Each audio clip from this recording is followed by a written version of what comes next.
चलिए आज की वीडियो की बात करें तो आज की वीडियो भी हमारी रहने वाली है जनरल साइंस के ऊपर, और जनरल साइंस में लेकर ये हमारे पास है बी पार्ट, ठीक है ना। पहला एक पार्ट जो है इसी टॉपिक्स के ऊपर, इन टॉपिक्स के ऊपर हमने ऑलरेडी कल जो है वो अपलोड किया हुआ है।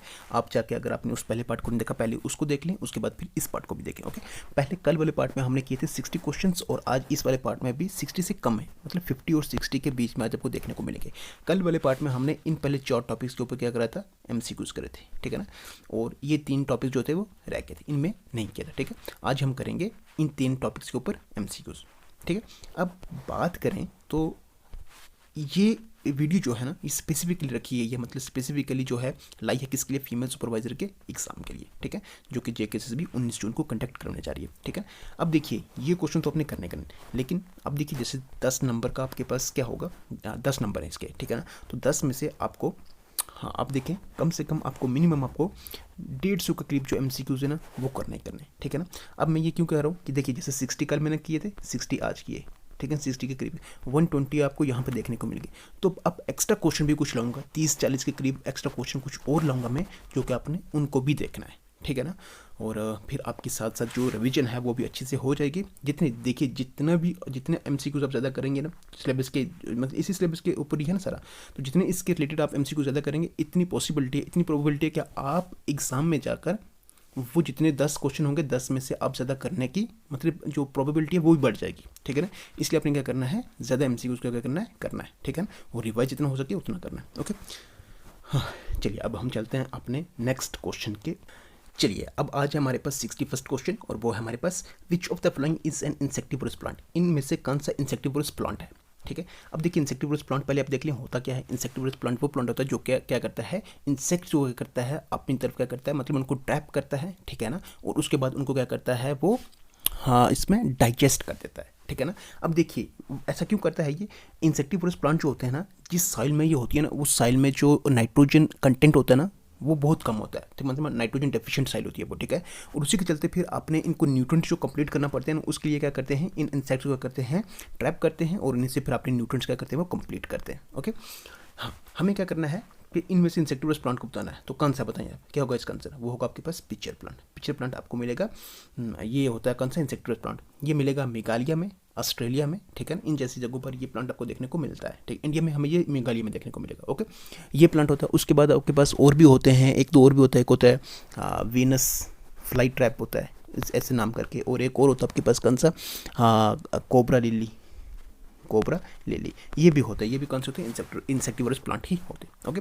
चलिए नेक्स्ट क्वेश्चन हमारे पास, which of the following plant follows both autotrophic and heterotrophic modes of nutrition, तो कौन सा प्लांट यहाँ पर दोनों मोड जो है वो न्यूट्रिशन के क्या कर रहा है, फॉलो कर रहा है। इंसेक्टिवोरस है, इंसेक्टिवोरस इसमें, या फिर एल्गी, फंगी, या फिर पैरासाइट, तो कौन सा होगा आपके पास, इंसेक्टिवोरस प्लांट, ओके। चलिए नेक्स्ट है, विच of the following is a carnivorous plant, तो इनमें से कार्निवोरस प्लांट कौन सा है, क्लैरिका, ड्रोसेरा, एलिसम, होलीहॉक, तो कौन सा है वो होगा आपके पास ड्रोसेरा।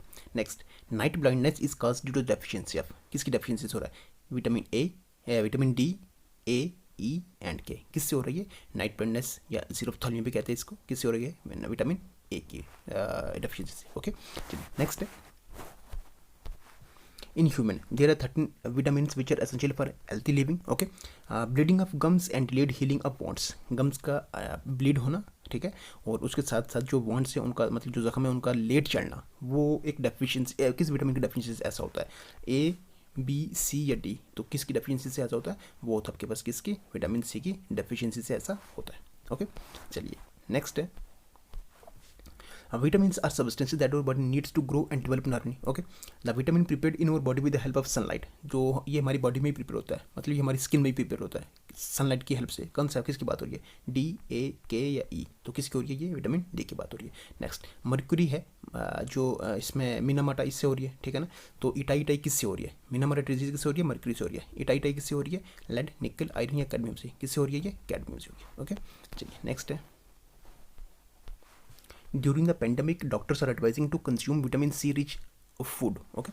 तो select the group rich in vitamin C, तो कौन सा ये विटामिन सी में जो रिच ग्रुप है कौन सा है, ब्रोकली, सोयाबीन्स एंड पेपर्स ये है, स्ट्रॉबेरीज, ऑरेंज एंड सोयाबीन्स ये है, मिल्क, स्ट्रॉबेरीज एंड लेमन ये है, या फिर ब्रोकली, स्ट्रॉबेरीज एंड लेमन, तो कौन सा होगा, वो होगा आपके पास broccoli, strawberries and lemon, D part. Next, which type of interaction benefits both organisms involve, तो ऑर्गेनिजम्स जो हैं उन मतलब जो भी इन्वॉल्व है ना, दोनों को क्या करना होना, उसमें बेनिफिट मिलना है उसमें, तो उसको क्या कहते हैं, कम्युनलिज्म कहते हैं, प्रीडेशन कहते हैं, पैरासिटिज्म कहते हैं, या म्यूचुअलिज्म कहते हैं, तो कौन सा होता है, ये म्यूचुअलिज्म में दोनों को बेनिफिट होता है। ओके, चलिए नेक्स्ट है, थोड़ा फास्ट इसलिए चलना क्योंकि क्वेश्चन जो है ना वो आपको पता है, अब 60 के करीब क्वेश्चन है, तो फिर 15-20 मिनट के अंदर उनको अगर कंप्लीट भी करना है तो फिर थोड़ा फास्ट चलना भी पड़ेगा, ठीक है ना। चलिए, which non conventional source of energy is known for its reliability and consistency, कौन सा, hydro power, tidal energy, wind energy, geothermal, तो कौन सा है, वो होगा आपके पास hydro power. Okay, next, which of the following is conventional source of energy derived from decayed plant and animal remains, plant and animal remains से कौन सी हो रही है, विंड, जियोथर्मल, सॉलिड या कोल, तो कौन सी होगी, वो होगा आपके पास कोल। ओके,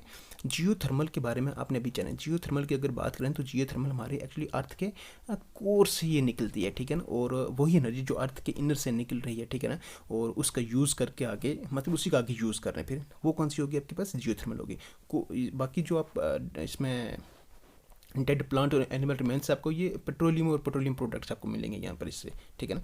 चलिए नेक्स्ट है, which conventional source of energy is primary responsible for air pollution and green house gas emission, air pollution के लिए भी और ग्रीन हाउस गैस एमिशन के लिए कौन सी रिस्पॉन्सिबल है, पेट्रोलियम है, हाइड्रो पावर है, कोल है, या नेचुरल गैस है, तो कौन सी है वो पेट्रोलियम है।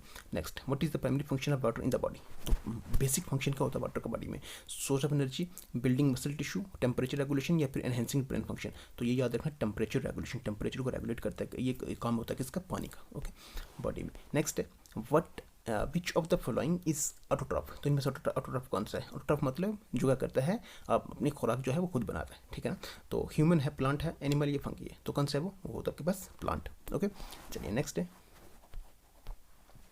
विच non conventional source of energy uses organic materials for power generation, तो ऑर्गेनिक मटेरियल से यूज हो रहा है पावर जनरेशन के लिए, कौन सा है, न्यूक्लियर, टाइडल, बायोमास या जियोथर्मल, तो हमेशा याद रखना जब भी आपके पास कौन सा होगा ऑर्गेनिक मटेरियल आएगा, इसका मतलब बायोमास की बात हो रही है। Okay, next, which conventional source of energy is abundant but finite, कौन सा, कोल, पेट्रोलियम, हाइड्रो पावर या natural gas, abundant but finite वो आपके पास है कौन सा, कोल है।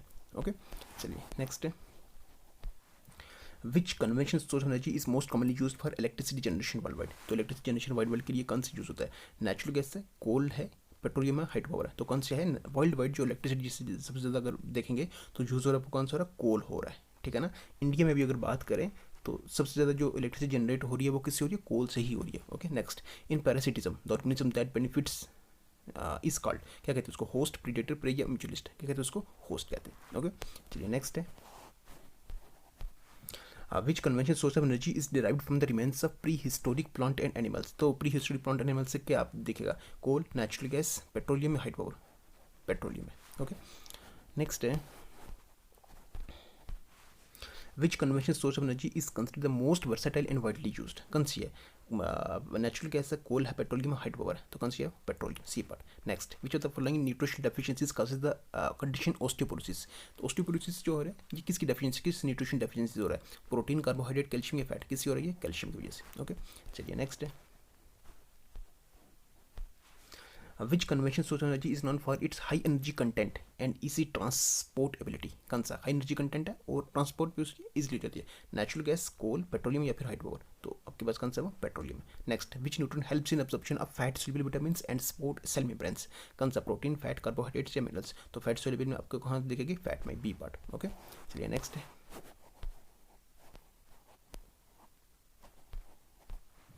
which non-conventional source of energy involves capturing and utilizing heat from the sun stored in the earth's surface, कौन सी, सोलर एनर्जी या टाइडल, विंड या जियोथर्मल, तो कौन सी है आपके पास, जियोथर्मल है। Next, which non conventional source of energy uses the earth magnetic field to produce electricity, earth magnetic field produce electricity, कौन सी है, सोलर, टाइडल, विंड या फिर जियोथर्मल, तो कौन सी है, जियोथर्मल एनर्जी। ओके, नेक्स्ट है, which conventional source of energy is associated with the production of green house gases, तो ग्रीन हाउस गैसेस कौन सी जुड़ी हुई है यहाँ पर, बताइए क्या होगा इसका answer, petroleum. Next, Nipah is a zoonotic paramyxovirus, where did it originate, zoonotic वाला जो है ये निपा, ठीक है ना, निपा जो है एक वायरस है, ठीक है ना, ये इसको ओरिजिनेट कहाँ से होगा, किससे होगा, ओरिजिनेट फ्रॉम रैट से होगा, बैट से होगा, ह्यूमन से होगा, या फिर ओरिजिनेट फ्रॉम लैब से होगा, कहाँ से होगा, बैट्स से होगा, ठीक है। इसकी आपने न्यूज़ सुनी होगी कि ये शायद केरला में साल पहले अगर आपने देखा होगा तो वहाँ पर ये था, है ना। अगर मैं गलत हूँ तो आप मुझे सही कर देना, ठीक है। Next, which conventional source of energy is renewable resource that lies on earth gravitation force. तो अर्थ ग्रेविटेशन फोर्स के ऊपर कौन सी है, कौन सी कन्वेंशनल सोर्स एनर्जी जो है वो उसके ऊपर दारोमदार है उसका, नेचुरल गैस है, कोल है, पेट्रोलियम है, या हाइड्रो पावर है। तो कौन सी है, वो हाइड्रो पावर है। पानी है, ऊपर से आ रहा है नीचे, ठीक है, डैम्स वगैरह बन रहे तो नीचे आ रहा है वो, ठीक है ना, वो किसी वजह से ग्रेविटेशन फोर्स की वजह से आ रहा है, ठीक है ना, तो उसी वजह से वो मतलब ये हाइड्रो पावर है, ठीक है, इसका आंसर। ओके, चलिए नेक्स्ट है। हाँ, अभी थैंक्स नहीं है, अभी और क्वेश्चन भी हैं। Next, water pollution occurs when harmful substances like microorganisms contaminate a water by degrading the water quality and rendering it toxic to humans or the environment. Which of the following is not due to the contamination. सीधा आपने बताना कि इसमें से water के contamination से जो ना फैलने वाली डिजीज़ है वो कौन सी है। कंटेमिनेशन मतलब वाटर गंदा होना, पानी के गंदा होने से, ठीक है। तो मलेरिया जो है क्या वाटर के कंटेमिनेशन से पैदा हो रही है, ठीक है। ट्यूबरकुलोसिस, कॉलरा या टाइफाइड, ठीक है, वो आपके पास कौन सी होगी, मलेरिया। मलेरिया जो है ये is not due to the contamination of water, malaria. Okay, चलिए नेक्स्ट है। देखिए, the unit of measurement use to express the thickness of ozone layer. तो ओजोन लेयर जो इसकी थिकनेस है उसके लिए जो इसमें कौन सा यूनिट जो है, किस यूनिट में मतलब उसको मेजर किया जाता है, न्यूटन मीटर में, डेसिबल यूनिट में, डॉप्सन में, या पोइस में। तो किस में किया जाता है, डॉप्सन यूनिट में। देखिए कुछ क्वेश्चन ऐसे भी होंगे जो आपको ऑलरेडी आते भी होंगे, लेकिन आप इतना समझें कि आपको वो आपकी रिवीजन हो रही है, क्योंकि बहुत कई बार ऐसा होता है एग्जाम में बहुत आसान सवाल भी गलत हो जाते हैं। बख्शी गुलाम मोहम्मद या गुलाम मोहम्मद सादिक, बंदा इन्हीं में कन्फ्यूज़ कई बार हो जाता है, ठीक है ना। हाँ, who discovered the technique of preparing vaccine from attenuated pathogen and in which year। तो technique of preparing vaccine from attenuated pathogen का मतलब ये हुआ कि जो इसमें वीक, ठीक है ना, जो इसमें वीक जो माइक्रो ऑर्गेनिजम्स हैं, ठीक है ना, उनका यूज़ करके फिर क्या करना, इसमें एक वैक्सीन क्या करना, तैयार करना, ठीक है ना। हाँ, तो ये किसने ऐसा करा था, सबसे पहले एडवर्ड जेनियर ने करा था, लुइस पास्चर ने करा था, इसने करा था, इसने करा था। तो किसने करा था, ये लुइस पास्चर ने 1879 में करा था, ठीक है। चलिए नेक्स्ट है। The term vaccine was introduce, किसने इंट्रोड्यूस करी, एडवर्ड जेनियर ने, रॉबर्ट कोच ने, लुइस पास्चर ने, या फिर इसने। तो किसने करी, एडवर्ड जेनियर ने। विच of the following is the primary lymphoid organ. इनमें से प्राइमरी लिम्फाइड ऑर्गन कौन सा हमारे पास, थाइमस है, स्प्लीन है, टॉन्सिल्स है, या अपेंडिक्स है। तो प्राइमरी अगर बात करें तो वो होता है आपके पास एक है, देखिए प्राइमरी में हमारे पास ना दो देखेंगे, तो एक है बोन मैरो, ठीक है, बोन मैरो, ठीक है, और दूसरा हमारे पास कौन सा, थाइमस। ओके, ये दोनों में कम में मिलते हैं, प्राइमरी में मिलते हैं। ओके, ऊपर। हाँ, चलिए नेक्स्ट है, इसका हो गया ना। नेक्स्ट है हमारे पास, which of the following is not a vaccine for कोविड-19 डिजीज। तो इनमें से कौन सी वैक्सीन नहीं है कोविड-19 डिजीज के लिए, नोवैक्सोविड, कोवावैक्स, मॉडर्ना, या फिर कोई भी नहीं। तो ये जो ए पार्ट है ना, ये कोई भी वैक्सीन नहीं है ऐसी, ठीक है। नहीं, विच of the following is a green house gas. इसमें से कौन सी ग्रीन हाउस गैस है, नाइट्रोजन, मीथेन, ऑक्सीजन, या सल्फर डाइऑक्साइड। तो कौन सी है, ये मीथेन है। ओके, चलिए नेक्स्ट है। The layer of atmosphere in which the ozone layer lies is, किस लेयर में, ये एक्सोस्फेयर, मेसोस्फेयर, स्ट्रेटोस्फेयर, या इसमें, ठीक है। तो ट्रोपोस्फेयर के बाद वाली कौन सी है, ट्रोपोस्फेयर, स्ट्रेटोस्फेयर। तो स्ट्रेटोस्फेयर में हमारे पास कौन सी है, ये ओजोन लेयर है। नेक्स्ट है, which among the following is the largest system both climatically and geographically. कौन सा है वो, बायोम है, कम्युनिटी है, इकोसिस्टम है, पॉपुलेशन। तो कौन सा है वो, बायोम है। बायोम अगर देखेंगे तो एक कॉन्टिनेंट से कॉन्टिनेंट तक ये फैली होती है, ये इतनी बड़ी, इसमें इसकी बात करें तो इतना इसका स्पैन होता है। उसके साथ साथ बहुत सारे इकोसिस्टम जो हैं वो इस बायोम में इंक्लूड होते हैं, इस बायोम के इस बायोम में आते हैं सारे, ठीक है ना। तो हाँ, इसका आंसर क्या होगा आपके पास, ए पार्ट। ओके, चलिए नेक्स्ट है।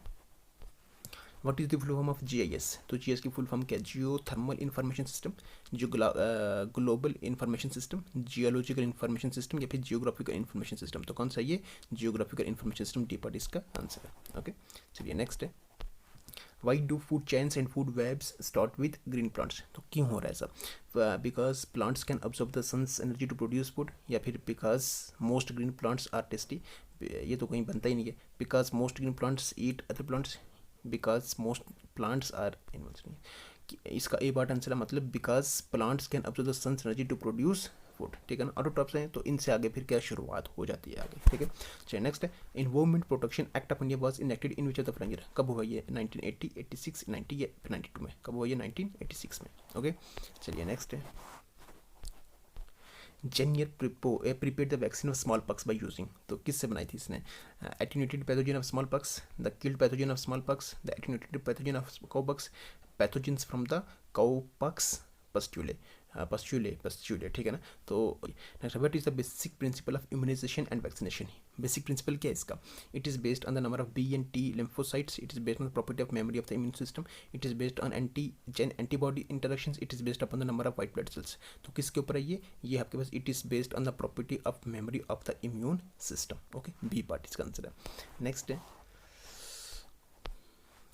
which of the following correctly explains an epitope, तो region of antibody that binds with antigen, region of antigen that elicit secretion of specific antibody, heavy chain of antibody, V region of light chain of the body। तो epitope की अगर बात करें तो ये क्या आपके पास, region of antigen that elicit secretion of specific antibody, okay. चलिए नेक्स्ट है, air pollution from automobiles can be controlled by fitting, किससे, साइक्लोन सेपरेटर से, इलेक्ट्रिसिटी प्रेसिपिटेटर, कैटालिटिक कन्वर्टर या फिर वेट स्क्रबर, तो किससे ये, कैटालिटिक कन्वर्टर, सी पार्ट इसका आंसर है। Next, which of the following organism is likely to show the highest concentration of DDT once it has been introduced in the ecosystem, कौन सा है वो, टोड है, स्नेक है, इंसेक्ट है, ये ओल है, कौन सा है वो, ओल है, ओके। चलिए नेक्स्ट है,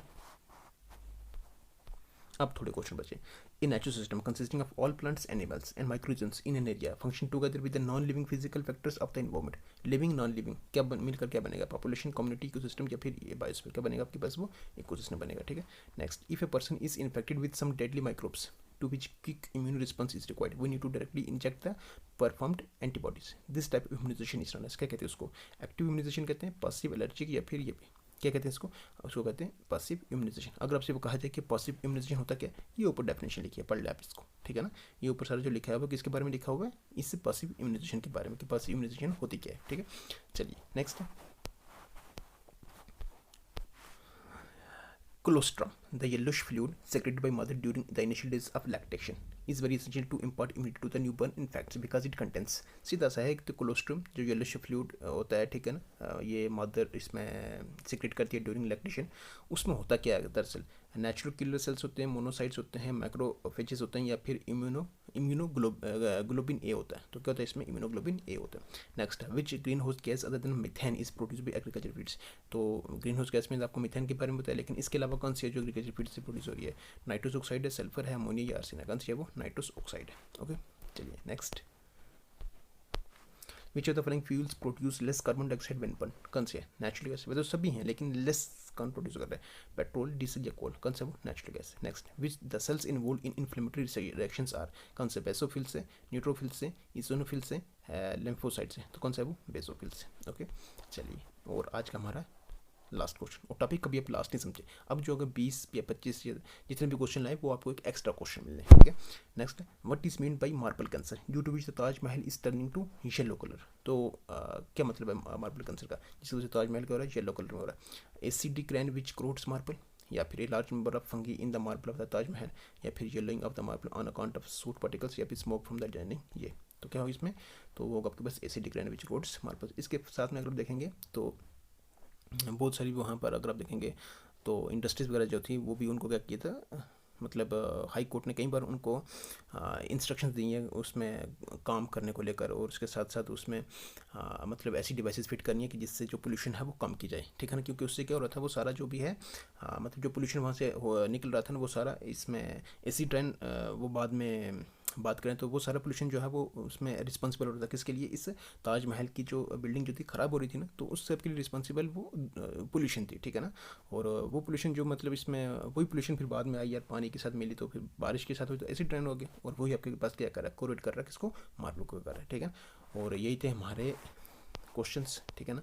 हाँ, अब थैंक्स फॉर वॉचिंग है तो आप तो बनता है, ठीक है ना।